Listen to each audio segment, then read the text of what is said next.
What's up everybody, this is Bruce, aka Geektacular. Today I'm going to be doing a quick unboxing for you. Today I'm going to be unboxing the HORI Fighting Commander 4 Fight Pad controller for the PlayStation 4 and PlayStation 3, and I believe it also works for PC as well, if I read correctly. Although it's designed for PS4 and PS3. So this is actually a Fight Pad controller, kind of a step between the regular DualShock controller and a arcade pad. Typically, I actually like playing with a controller. I don't mind playing with an arcade stick, but I'm not quite that much into fighting games, although I really like fighting games. But I also sort of need something a little bit better than the DualShock. I don't really like the D-pad on the DualShock all that much. It's kind of wonky, and it's sort of small and hard to hit certain combos on. I also miss having 6 face buttons like the old school like Genesis and Saturn controllers do. So I kind of miss that as well. I don't really like using the triggers for things like strong punch, strong kick, stuff like that. I kind of prefer having all 3 levels of attack on the face buttons. So this was actually a really good option. It's not too expensive either. I got this for only 30 bucks. Plus it's wired, so it has a little bit better response as well, and you don't need to recharge it or anything. So let me go ahead and show you the packaging here before we actually break into it. It's got the standard sort of PlayStation blue design here with the shapes and stuff all over it. There's the HORI, it's an official licensed product. And then the controller itself is actually kind of sideways in the box. Like so. It says, perfect for fighting games. Also, apparently it's good for like arcade style sort of games as well, and some retro games and things like that. Here is one side of the box here. You can see that. Boom. Here's the other side. Exactly the same pretty much, more or less. Here is the back. It probably has a lot more interesting information on it. The asymmetric grip that it advertises there, you see that it's got a really long handle on this side, but a little nub on this side. That's so that you can mainly hold the weight of it in your left hand with the D-pad.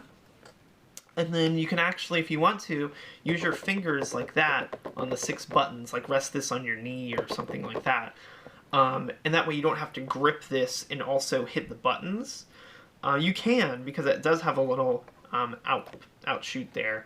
But if you want to, you can hold the whole weight of the controller on your left hand, and then just kind of use your fingers more liberally on the face buttons. And this is actually a cool feature that it advertises here as well. The adjustable directional pad. If you choose to use it like that, if you hold the whole thing in your left hand basically, you kind of have to hold it sort of at an angle to do that.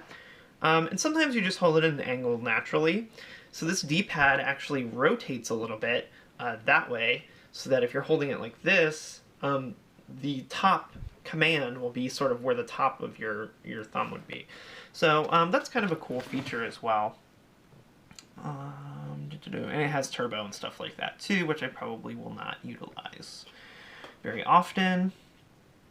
But that's pretty much it. And then, oh, I guess the bottom here as well. Just some warranty information in Spanish, French, and English. So, let me go ahead and open this up. Opens up like so. Folds out like so. Controller is just in a plastic tray. The only other thing in here, behind the plastic tray, is the instruction manual. Just a little thin piece of black and white paper folded up a few times. It has some informational instructions about how the controller works, aka plug it in. I probably will not read those. Maybe I will a little bit later. Here is the main thing. The cable is tucked underneath.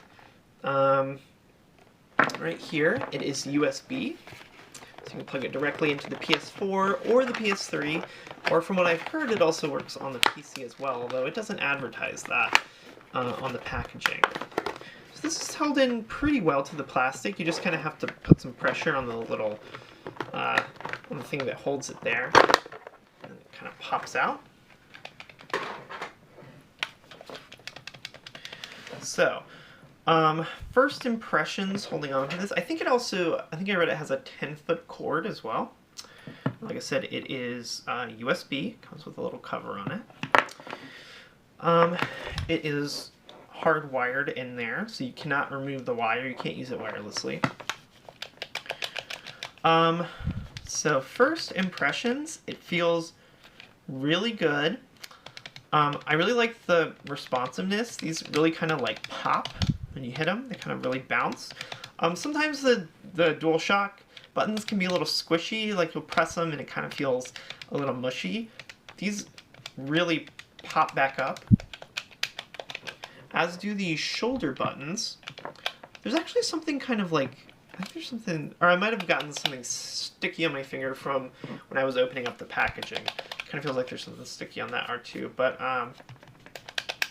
but no, the actual button presses themselves feel really good. They have, as you can see, the length that you have to depress the shoulder buttons is very shallow. So whereas the DualShock 4, you have to press it like all the way down. It's almost like a gun trigger or something. It's got a really long press. These are really shallow shoulder buttons, so you can kind of tap them really fast. It's obviously not going to be good for shooters or something like that, because you don't sort of have that controlled analog press down. These are more like you just need to tap them. They're much better for just tapping, as are these as well. These are much better for fighting games where normally you just need to do a quick command and tap something, and not have the command drag on. It has a standard PlayStation button to get to the PlayStation menu. It has an options button and a share button. It does not have a touchpad, so if you need a touchpad for anything, you might want to look elsewhere. It also does not have a headphone jack either. So if you want to use your microphone while you're playing games, you'll have to use a Bluetooth headset or something like that, or some other wired option.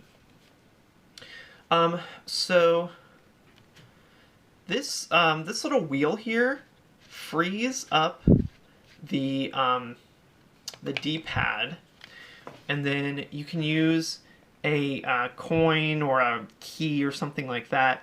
I think it's meant for like a coin, to turn it from its neutral position, which is what it is right now, just the normal up and down position. You can either switch it to the top thing right there. It says S, and that one says L. So I'm guessing that's a small adjustment or a large adjustment, which is 10 or 20 degrees. And you can kind of see the degrees listed out right there as well. So you can get an idea of what a 10 and a 20 degree shift looks like. And once you have it where you like it, you just turn this little knob all the way to the left to lock it. Now it's locked in place. You have turbo, and then this handles how the shoulder buttons, the left stick, the right stick, are assigned, as do this top thing here. So you can set these to L1, L3, or R1 and L1. So you can basically kind of configure how these shoulder buttons are set. Because this doesn't have analog sticks, they had to include some extra options to take into account pressing down on the analog sticks, because some games use L3 and R3 for things. So this one actually just sets this D-pad to either a D-pad, which is a DP, an LS if you want to make this simulate the left stick, or if you want to make it simulate the right stick. And then, like I said, this just controls what the shoulder buttons do. But yeah, no, it's actually, you wouldn't think that this little offshoot on the bottom would be enough to hold your hand on, but it actually is, especially because you kind of have to choke your hand up a little bit to kind of get full access to these.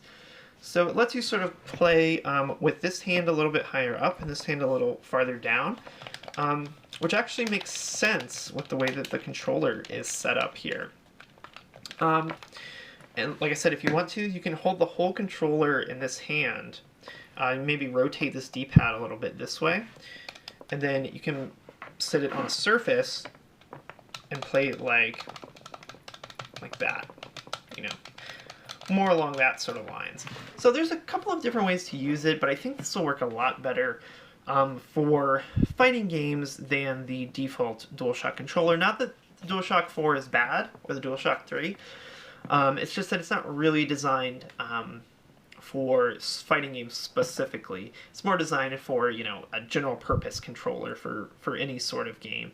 But this is specialized for the needs of somebody who plays a lot of fighting games. So, yeah, I kind of like this. I think it's an affordable option to an arcade stick, and will give you a little bit of a step up from the normal controller. Will help you do combos and stuff like that, I hope. So yeah, hopefully everybody liked this unboxing. If you did, go ahead and give me a thumbs up down below. That would be awesome.